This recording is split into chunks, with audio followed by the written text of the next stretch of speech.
Boa tarde a todos, vocês estão me ouvindo?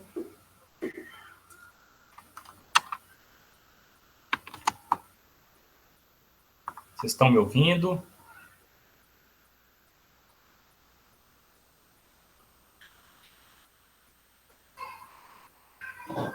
Gente, eu conversei com a turma de patologia mais cedo, eu queria conversar com vocês também. Eu gostaria que vocês participassem mais das aulas. Não precisa mostrar o rostinho, tá certo? Mas tem que participar com perguntas, com colocações, com questionamento, entendeu? Então, assim, eu não estou falando que é um ou outro, mas a impressão que se tem é que muitos de vocês ligam o computador ou o celular e eu fico falando sozinho. Então, vocês pensem bem nisso, é importante que vocês participem, para que o professor tenha entusiasmo, tá certo? Eu tenho total respeito com vocês, então todas as aulas são revistas antes de ser aplicadas, tá certo? Eu não chego aqui, escolho o arquivo e coloco para vocês, não, tá certo? Em contrapartida, eu quero que vocês participem, tá bom? Que vocês perguntem, que vocês façam as tarefas, né, que são disponibilizadas para vocês. Então, está tendo uma falha nesse sentido aí. Então, eu conversei com a turma do terceiro período hoje, a aula foi ótima. Eles participaram mais, eles perguntaram. O professor quer que vocês perguntem, o professor quer ser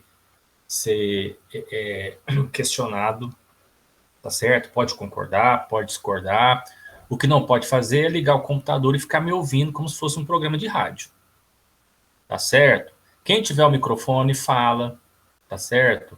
Conversa, pergunta. Se eu falar assim, tudo bem, boa tarde, professor, tudo bem, tá certo? Tem que botar ânimo nisso aí. Vocês fizeram a opção de não ter a aula presencial, tá certo? Então a gente vai continuar as aulas online, mas é preciso que vocês participem. Entendido, gente? Vocês escutaram bem o que eu falei para vocês? Sim. Pois é, então tem que falar, tem que perguntar. Então preste atenção, eu vou colocar aqui no chat para vocês a programação das provas. Presta bem atenção.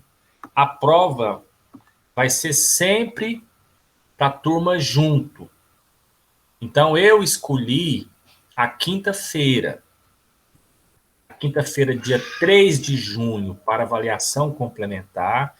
E a quinta-feira, 10 de junho, para N2. Então, estou colocando no chat aqui para vocês guardarem. Olha aí. Dia 3 de junho, das 18 às 20 horas, avaliação complementar, que eu vou combinar com vocês, tá certo? Ela vale 30 pontos. E no dia 10 de junho, das 18 às 20 horas, a N2. Ok? Sempre na quinta-feira, porque quinta-feira é mais tranquilo. 3 de junho é feriado. Feriado de quê? É feriado de Corpus Christi. Eu acho que vai ter avaliação. O Corpus Christi é dia 2, né, não?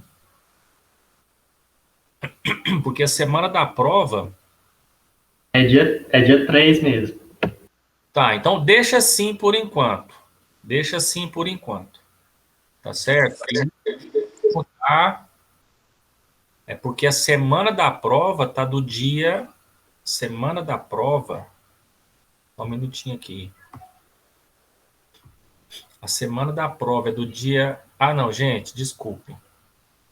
Atenção, vamos refazer isso aí. A semana da prova do dia 7 ao dia 11. A prova de vocês, dia 10. Tá bom? Deixa eu colocar aqui de novo. A prova é dia 10, né? Tá certo? A prova é dia 10. Dia 10 tá ok, não tá? Aí a gente tem que combinar, então, o dia da entrega da avaliação complementar. Então, eu vou marcar dia 29 de maio.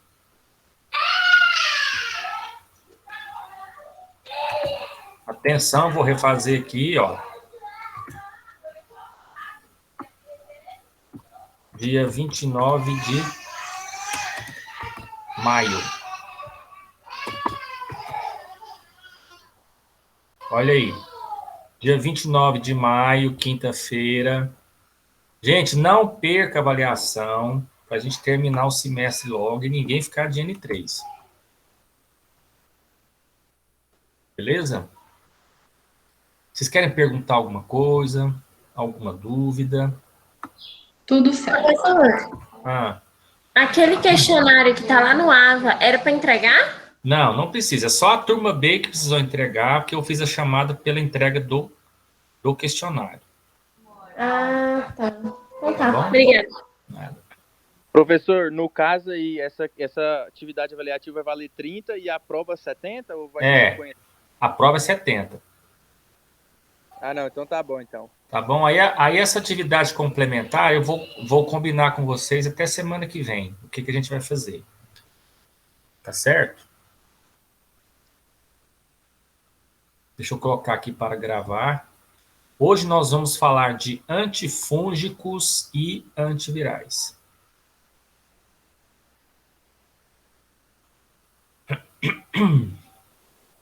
Só um minuto. Deixa eu compartilhar a tela.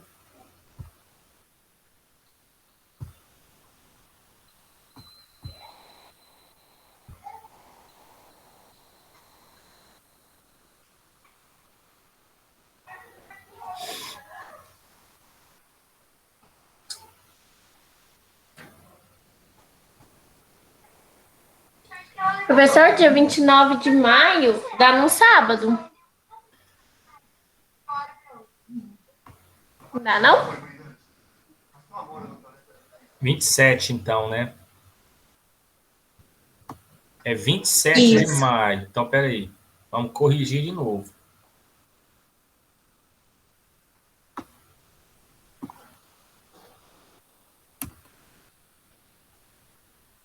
Se bem que também pode ser, né? Vocês preferirem no sábado?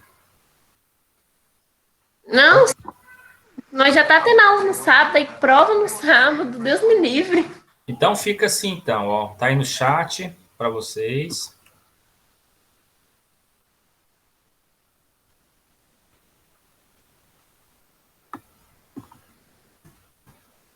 Todo mundo pegou aí? Sim, tudo certo. Beleza. Então, o assunto de hoje, gente, é continuando os antimicrobianos. Antimicrobiano é, antibiótico, antifúngico e antiviral. Os três formam os antimicrobianos. Tem gente que acha que antibiótico é antimicrobiano. Não é. Aliás, nem todo antimicrobiano é antibiótico. Você tem antimicrobiano antibiótico, antimicrobiano antifúngico, antimicrobiano antiviral. Aonde que eu vou usar antifúngico na odontologia? Vocês já viram na patologia candidíase, né?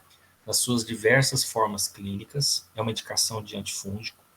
Para coccidioidemicose, que é a blastomicose sul-americana, também é uma infecção fúngica que aparece na boca. Essas são as mais comuns. A disparada mais comum é a candidíase. Onde que eu vou usar antiviral? Herpes. Gengiva estomatite herpética primária, herpes labial, herpes simples labial, herpes zoster, tá certo? Paralisia de Bell. Tudo isso vocês viram na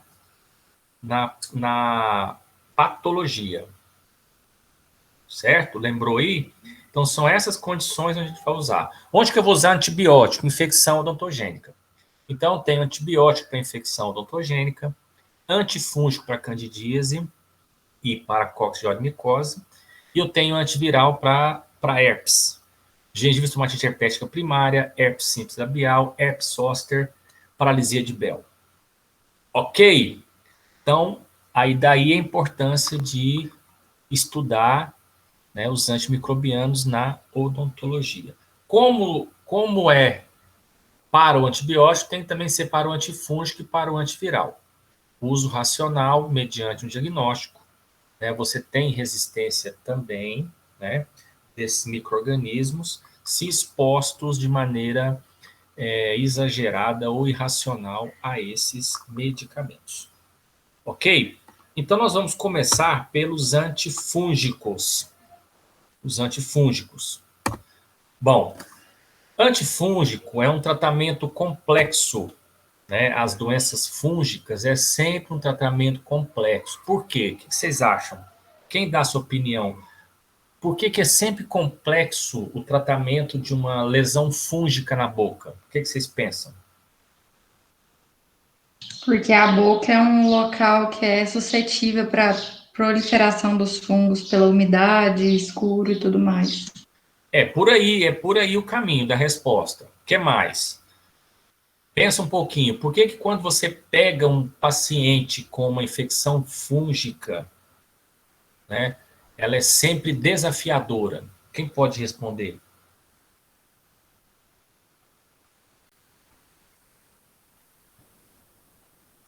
O Quem professor ia mais? falar da proliferação também. Vocês estão no caminho certo, mas tem uma coisa aí que é importantíssima da gente lembrar. Eu falei isso para vocês na patologia.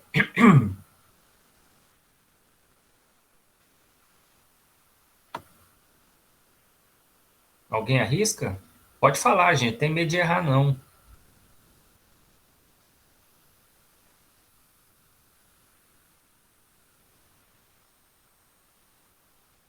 Olha só o que está escrito aqui.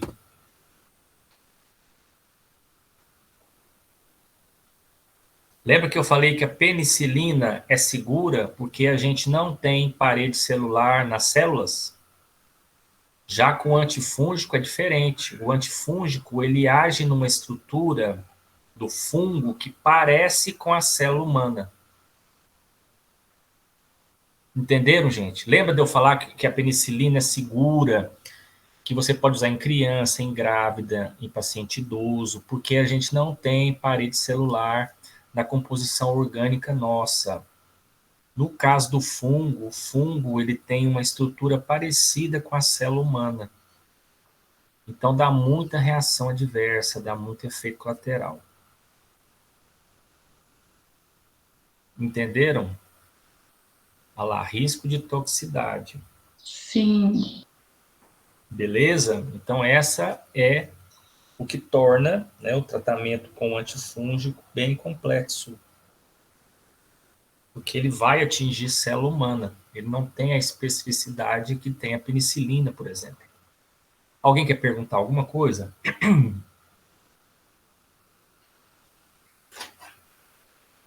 Tranquilo? Então vamos lá. Se você observar aqui a parede de um fungo, isso aqui é a parede do fungo. Então ele tem uma estrutura lipídica muito parecida com as células humanas. Aí, entre uma estrutura lipídica e outra, existe uma trave, chamada ergosterol. Esse ergosterol vem lá do metabolismo do colesterol. Essa trave aqui, gente, é como se fosse, por exemplo, você tem aqui uma parede, você vai construir uma casa. Você tem a parede, aqui você tem uma viga, que vai dar sustentação para essa parede. Então, você tem aqui a parede, a viga, a parede, a viga. Quando você dá o antifúngico, o que o antifúngico vai fazer? Ele vai inibir essa substância aqui. Inibição do ergosterol. Olha como é que fica a parede. Na verdade, o que o antifúngico faz? Ele faz furos na parede do fungo. Então você imagina, você está dentro de uma casa. Sua casa tem televisão, tem geladeira, tem micro-ondas. Aí você faz furos na parede, você começa a perder. Perde o micro-ondas, perde a geladeira, perde a televisão. O fungo ele começa a perder as suas estruturas que vão saindo pelo buraco, vamos dizer assim, que ficou na parede. Então, qual que é o mecanismo de ação dos antifúngicos? Eles inibem a síntese do ergosterol, né? E acaba rompendo a parede celular do fungo. Muito simples o mecanismo de ação. Alguém tem alguma dúvida? Todo mundo entendeu? Bom, por que é importante a gente aprender o antifúngico? Por que antifúngico, gente? Vocês já falaram isso. Vocês já entenderam isso. Toda infecção antifúngica ela é oportunista. Quando o paciente tem uma lesão fúngica, provavelmente ele está imunodeprimido. Ele está tendo uma falha no sistema imunológico, está tendo uma falha no controle da flora bucal, ele está tendo algum problema, pode estar usando antibiótico por muito tempo, enfim, alguma coisa está errada com esse paciente. Porque quando você pensa em candidíase, a candidíase, ela faz parte, a Candida albicans, que produz a candidíase, ela faz parte da flora normal da boca. Por que em alguns pacientes ela faz a candidíase? Ela faz a candidíase em alguns pacientes porque a resistência, vamos dizer assim, a resistência imunológica está deprimida, né? A flora da boca perdeu o controle. Nós geralmente não temos infecções por fungo, por quê? Porque existe um equilíbrio da flora bucal. Então, por alguma questão, por alguma razão, esse equilíbrio foi perdido. A maioria das vezes é imunodepressão. Por isso que é importante a gente aprender e saber usar os antifúngicos. Quando você pega o paciente com infecção fúngica, provavelmente ele está com alguma imunodepressão. Ou então uma prótese que ele não está trocando, que ele não está limpando, que ele não está higienizando, que ele não está tirando. Beleza? Alguma dúvida, gente?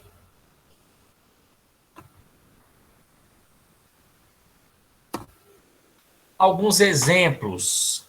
Nistatina, que é essa aqui. O fluconazol, que é um antifúngico sistêmico. A nistatina é mais tópica, certo? Fluconazol sistêmico. E a anfotericina B, que é essa aqui, é para ambiente hospitalar. Então, a maioria das vezes, a gente vai usar ou a nistatina ou o fluconazol. Um dos dois.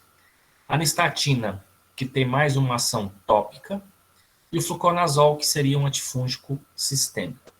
Qual que eu vou escolher, professor? Depende da avaliação que você vai fazer do paciente. Geralmente, pacientes imunocomprometidos usam fluconazol, de preferência. A nistatina são para infecções fúngicas mais tranquilas de se tratar. Tá certo? Meu paciente fez quimioterapia e apresentou lesão antifúngica, fluconazol. Meu paciente é diabético, está hiperglicêmico, está com candidíase, fluconazol. Então, quando eu quero uma ação sistêmica, eu faço opção pelo fluconazol. Anfotericina B, só hospital. É só para infecção fúngica mais grave.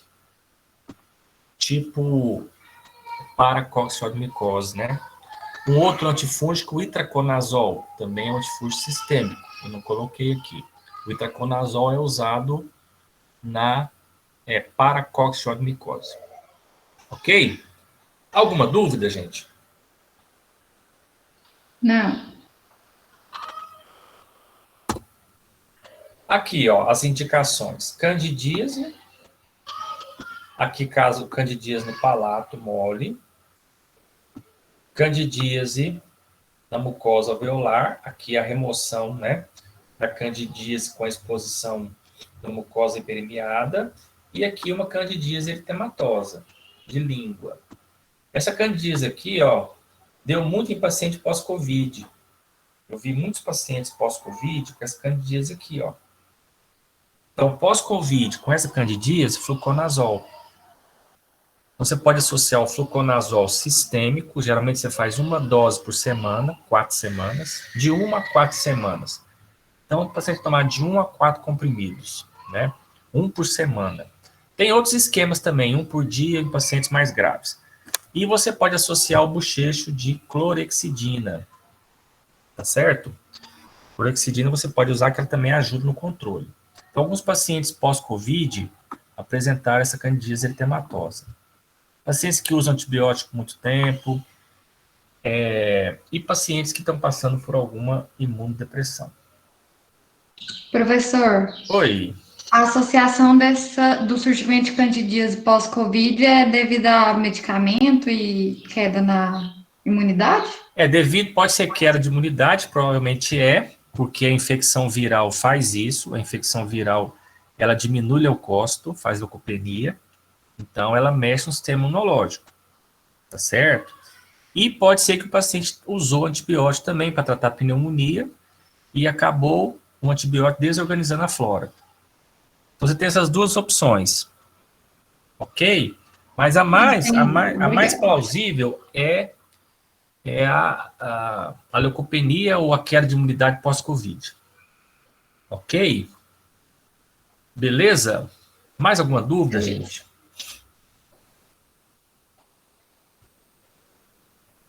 Alguém quer perguntar alguma coisa?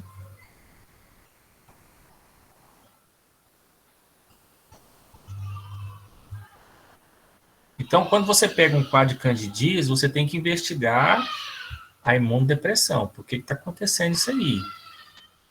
Tá certo? Pode ser pós-quimioterapia, pode ser pós-irradiação de radioterapia, né? Pode ser uso de antibiótico de largo espectro por muito tempo. Então, tem uma série de opções aí, de possibilidades.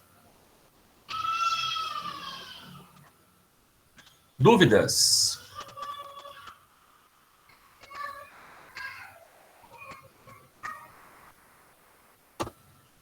Uma outra indicação é a paracoccidioidomicose, que é uma infecção fúngica profunda. Você não vai tratar isso aí com nistatina. O tratamento da paracoccidioidomicose é itraconazol. E os casos mais graves, você faz anfotericina B. A paracoccidioidomicose é uma infecção pulmonar primária, vocês sabem disso. Então, você tem infecção no pulmão e por contato com o escarro do pulmão, você faz as lesões na boca. Ela tem esse aspecto moriforme, né, parece um morango. Aqui, ó, o circular aqui.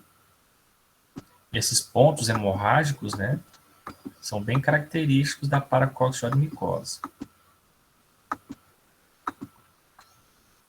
Ok?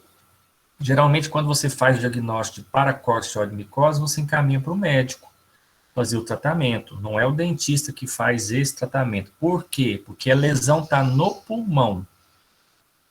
Na maioria dos casos. Você pode ter raramente uma infecção primária na boca, muito raro. Geralmente o pulmão está comprometido. Ok? Dúvidas?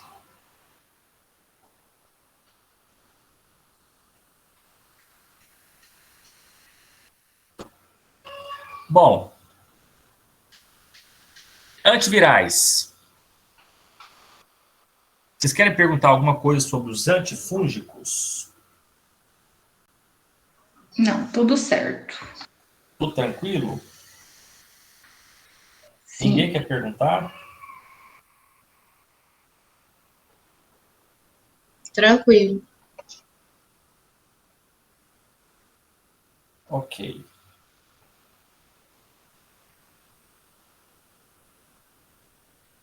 Reações adversas aos antifúngicos. O que vocês acham que pode acontecer em termos de reação adversa ao antifúngico?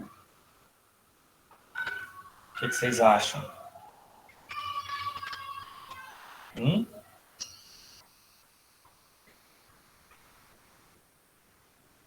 Acho que alergia, irritação, vômito. Alergia geralmente pode dar nos pacientes alérgicos, né? Mas você pode ter efeitos gastrointestinais, né? Você pode ter náusea, você pode ter dor abdominal, vômito, diarreia. Você pode ter alterações do fígado, né? A gente fala assim, das transaminases hepáticas, aumento do TGP, aumento do TGO, certo? E existem outras reações menos comuns. Mas é basicamente isso aí. tá certo? Eu não coloquei o itraconazol, mas ele é usado para tratar aí a blastomicose ou a paracoxomicose brasiliense. Beleza?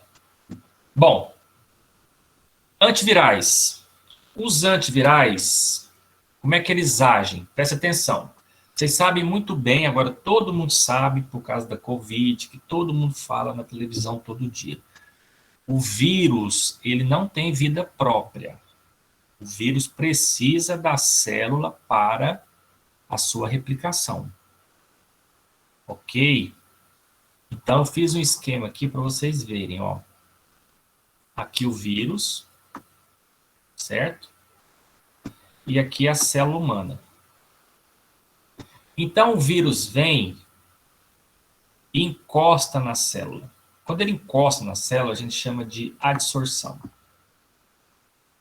Ele encosta na célula porque ele tem proteínas que conseguem se ligar à estrutura superficial da célula.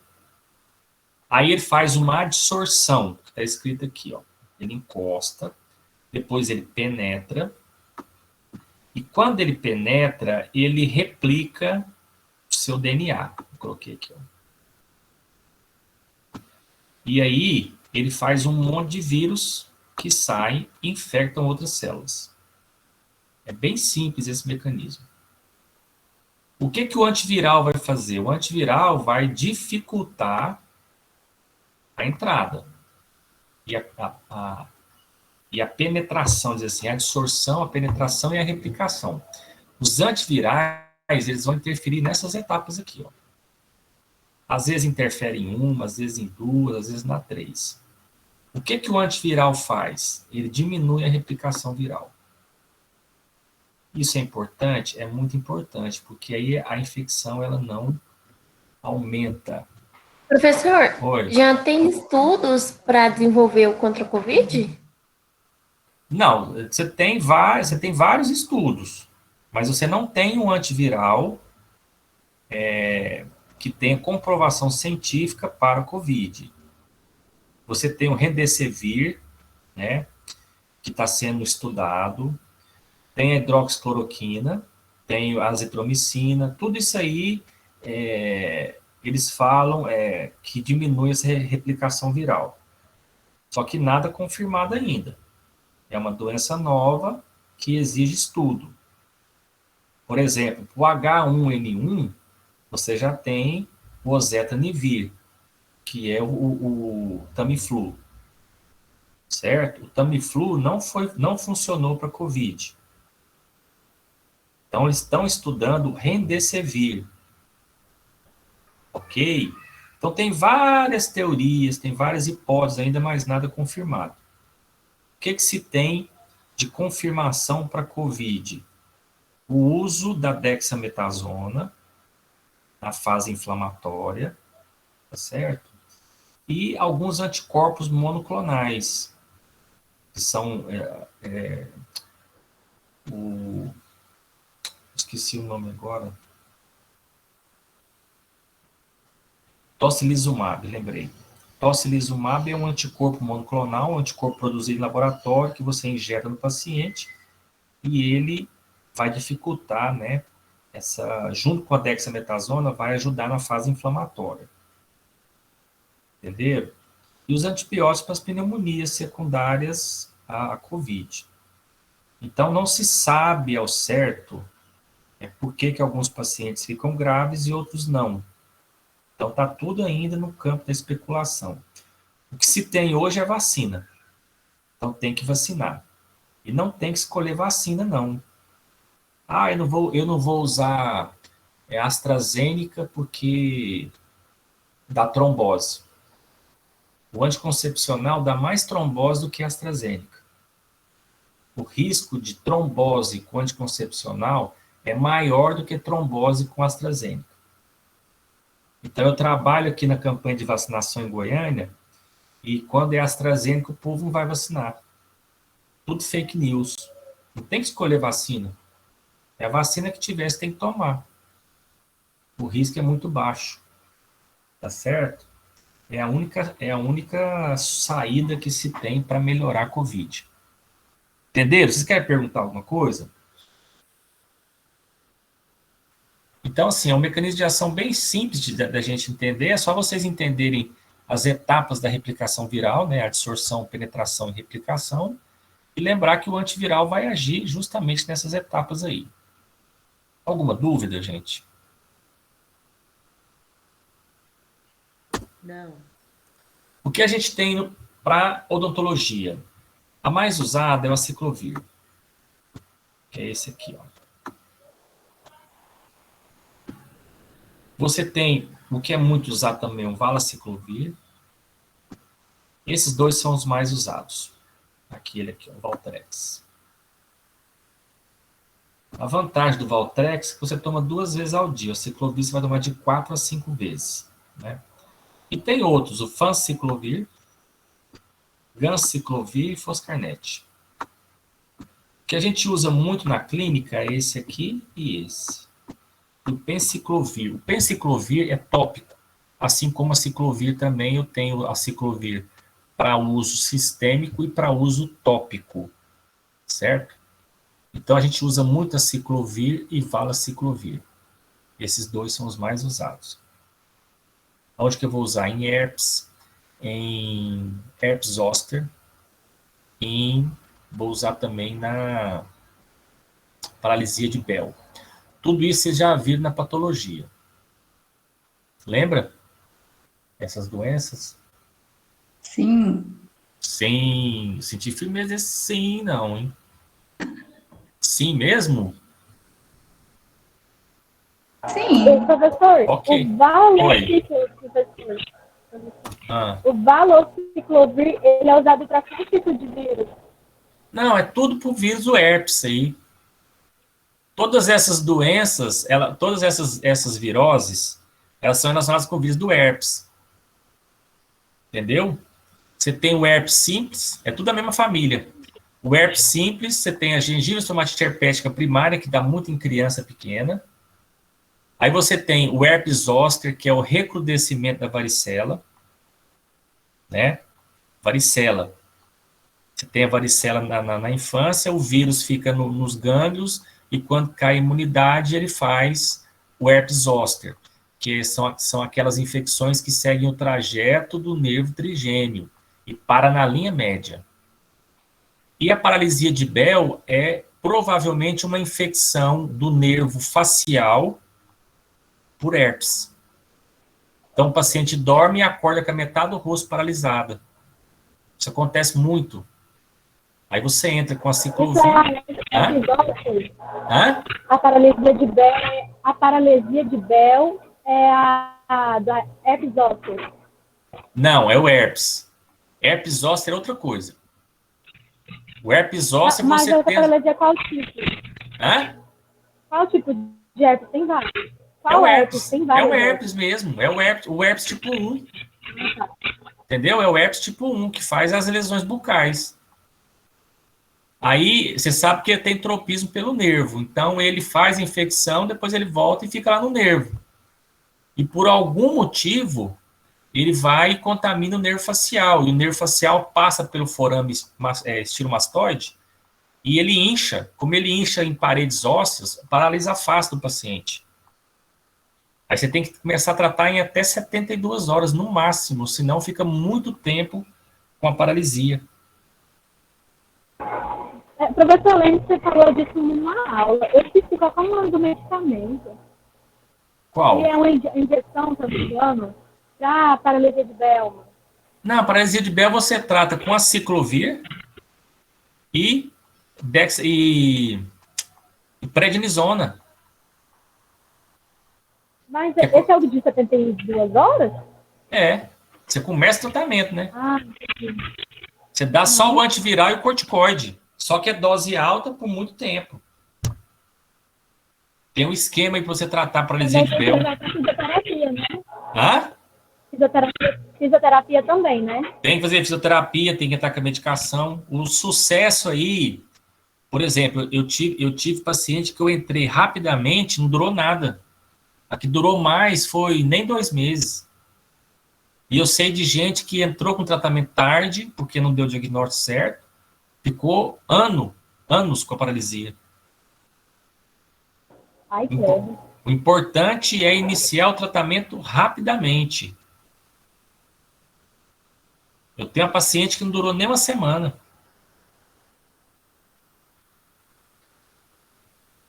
É fazer o diagnóstico rápido. É claro que você pode fazer ressonância magnética para descartar outras coisas, tumores, assim, mas é bem característico a paralisia de Bell. O paciente acorda com o rosto paralisado, a metade do rosto. Aqui, herpes simples e a varicela azul. Eu tenho uma dúvida, professor. Por exemplo, quando o paciente, no dia ele acorda, né, com a toda paralisada. Então, no dia anterior aparece a ferida da herpes? Só para saber mais ou menos. Não aparece a ferida.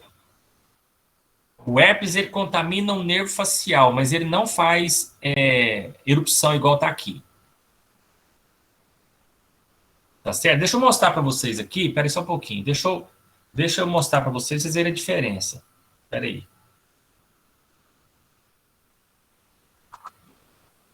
Do que eu estou querendo falar para vocês aqui. Ó, vamos ver o herpes zoster. Herpes zoster. Vou mostrar para vocês aqui algumas imagens. Deixa eu ver daqui da face. Deixa eu ver se é bem característico aqui. Olha aqui. Estão vendo, gente? Ó, isso aqui é o vetor 1, do trigêmeo. Você tem o vetor 1, o vetor 2 e o vetor 3. Olha só, ele faz essas erupções e ela para na linha média. Ela não atravessa a linha média. E pode atingir o olho. Vira aí? Esse é o herpes zoster. Isso aqui, gente, qual que é o problema? O problema é a dor pós-herpética. Tem paciente que suicida de tanta dor. Não nessa fase. Depois que sara a herpes. Então, o que a gente faz quando o paciente tem herpes zoster? Você já entra com antidepressivo para dor crônica. Você não vai esperar doer para tratar. Você já entra com a medicação antes da dor pós-herpética ser instalada. E 70% dos casos tem dor pós-herpética. Então, quando eu pego um paciente com herpes zoster, a gente faz o antiviral e faz a medicação antidepressiva para dor crônica. Entenderam, gente? Por causa da dor pós-herpética. Deixa eu ver se tem mais um caso aqui. Vou botar aqui herpes zoster face. Olha aí.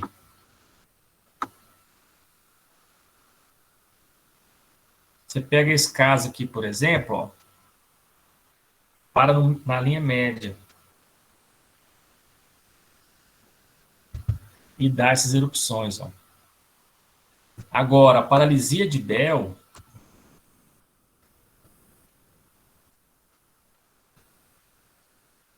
A paralisia de Bell é isso aqui, ó. Olha só. Esse lado aqui está paralisado, ó. E não tem nenhuma vesícula. Não tem nada. Por que está acontecendo isso? Porque o vírus, uma das hipóteses a mais aceita é que o vírus do herpes infectou o nervo facial. Aí ele fica congestionado, ele incha, inflama, incha e fica aprisionado no forame estilo mastoide.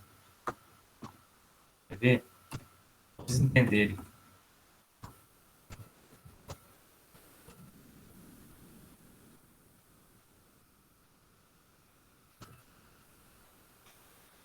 Professor, quem dá essa paralisia recuperou, pode estudar outra vez? Pode. Pode dar.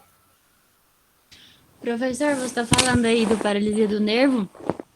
É um dos... Tá me escutando? Tô. Ah, tá.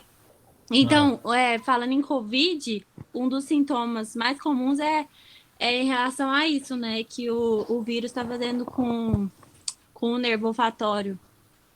Ah, sim, ele faz a lesão. Isso, ele faz a E aí lesão tá do nervo causando olfatório. a anosmia e a geusia, né? Uhum. Olfatório e paladar. Isso, é isso mesmo. E que tá ficando sequela em muita gente também, né? Não tá Aí tendo... você tem. Mas acontece que o povo tá demorando a tratar, né? Então, e Não o pode. tratamento nesse caso seria o quê? Remédio também? Tem alguns medicamentos e tem fisioterapia. Você vai no oftalmologista, ele vai passar alguns aromas para você fazer, entendeu? Que recupera. E esses medicamentos para regeneração nervosa. Entendeu? Você tem alguns medicamentos que fazem regeneração nervosa. O complexo B, por exemplo, o Etna, por exemplo, são medicamentos que fazem a recuperação do nervo. Ou a cicatrização nervosa, né? Certo? Certo, mas tem poucas pessoas falando sobre isso, né? Eu, pelo menos, tive conhecimento disso há pouco tempo. Depois Sim. que já tinha tido o Uhum. Covid, que eu fui saber e nunca mais ouvi falar. É porque a maioria das pessoas recupera rapidamente. Agora tem gente que está um ano, não pode. Então, por exemplo, não voltou em 15 dias, procura o otorrino. Entendeu? Que aí você faz tratamento com medicação, com fisioterapia. Você não. Professor, depois de um ano pode. Hã? Depois de um ano Porque pode. o meu tá parcial, sabe? Mais ou menos. Só que tem um ano e... tem que recuperar. Você tem que Eu não sabia disso. você tem que ir no otorrino, entendeu? E fazer fisioterapia. Tem fisioterapia, ele vai te dar alguns aromas para você respirar, para você cheirar, para você, entendeu? Você tem que forçar o nariz, vamos dizer assim. Então tem que ir, Thaís. Quanto mais você demorar, piora. Viu? Eu sinto assim, parcialmente, sabe? Eu fazia muito em casa, cheirando coisa forte, essas coisas. Uhum. Mas já tem um ano, você vai. Só que ainda tá meio mais ou menos. Vai, às vezes a fisioterapia te ajuda. Entendeu? Então, você pode pesquisar também no YouTube, vai ter algumas fisioterapias, mas se fosse você, eu ia no médico. Eu ia no otorrino para resolver isso. Viu? A Thalita comentou aqui, quem tem sofre muita dor. Hã? Tem que ir mesmo. Tem que ir. Thalita, você quer falar alguma coisa? Você perguntou, você falou quem tem sofre muita dor. É o herpes zoster? Eu só comentei que a herpes zoster é quem tem muita dor, sente muita dor. Já vi muitos casos, as pessoas sofrem demais. É porque foi mal conduzido. Foi mal conduzido. Igual eu te falei, tem que entrar com a medicação na fase da doença. Tá certo? Então, os casos que eu tenho de herpes zoster não tem dor. Por quê? Porque eu entrei com a medicação na hora certa. Agora, tem gente que não faz isso. Então, você tem que tratar a dor pós-herpética na fase aguda da doença, quando não tem dor. É preventivo. Por que tem que fazer isso? Porque 70% das pessoas vão ter dor pós-herpética. E é muita dor. É dor insuportável. Tá certo? Mas mesmo assim ainda tem tratamento. Mas é mais difícil. Por quê? Porque deixou instalar a dor. Então você já entra com a medicação antidepressiva na fase prévia à dor, na fase aguda. Então você já trata com o aciclovir, você pode tratar com corticoide também, e você pode já entrar com antidepressivo. Essa é a conduta. Você não vai esperar doer. Certo?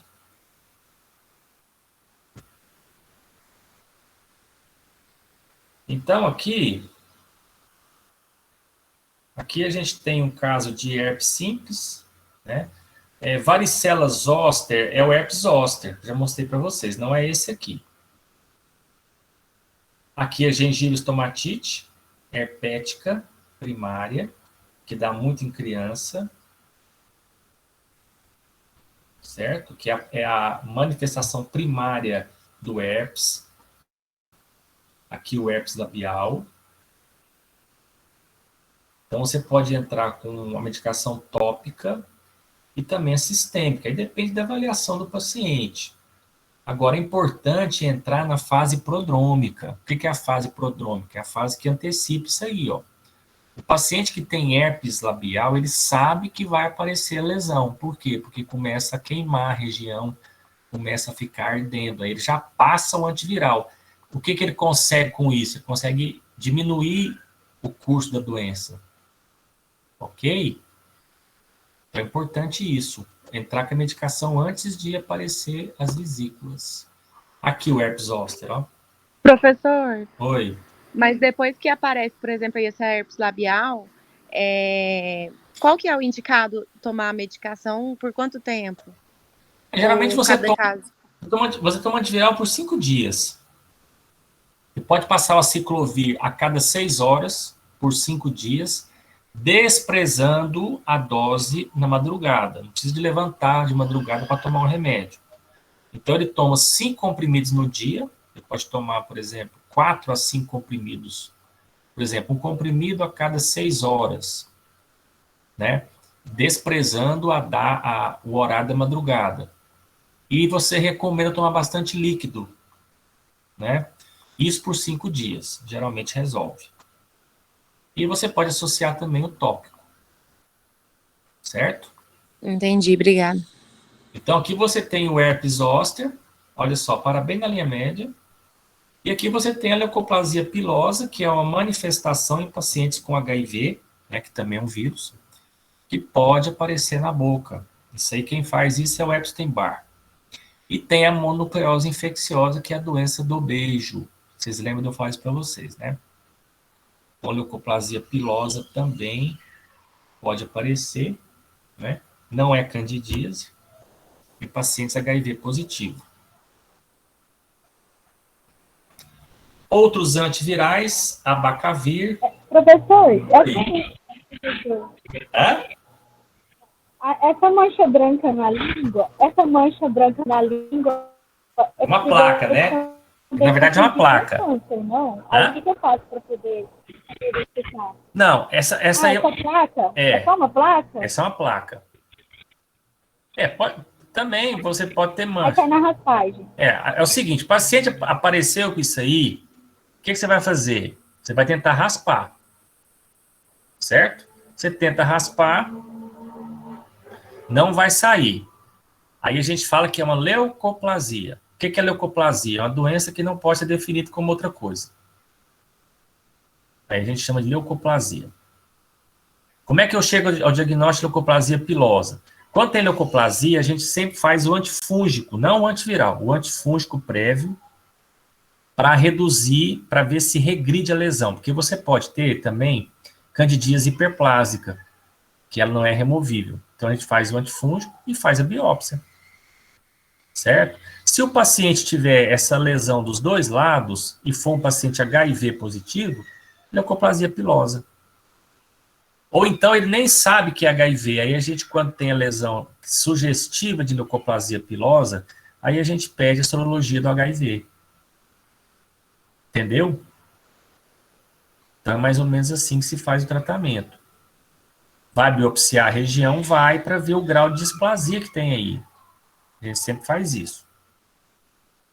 Porque se pode virar câncer, né? Mas em questão de dúvida, o exame mesmo vai deduzir, né? O que é o nome dele?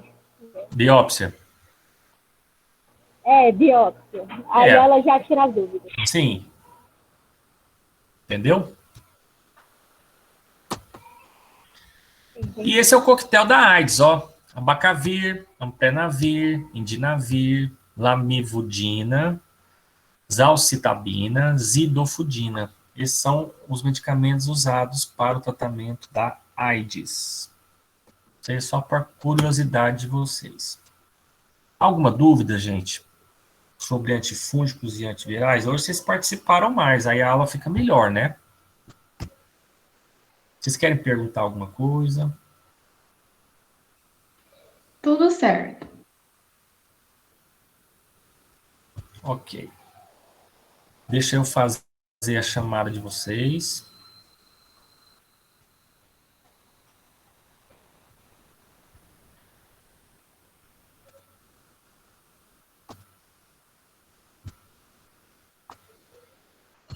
Aí, gente, quem tiver o microfone, por favor, responda. E se alguém puder acompanhar o chat para mim, porque eu não acesso o chat fazendo a chamada. Quem puder responder, melhor, me ajuda.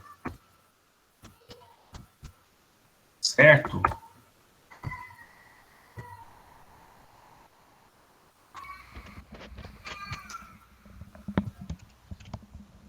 Estou abrindo o diário aqui de vocês.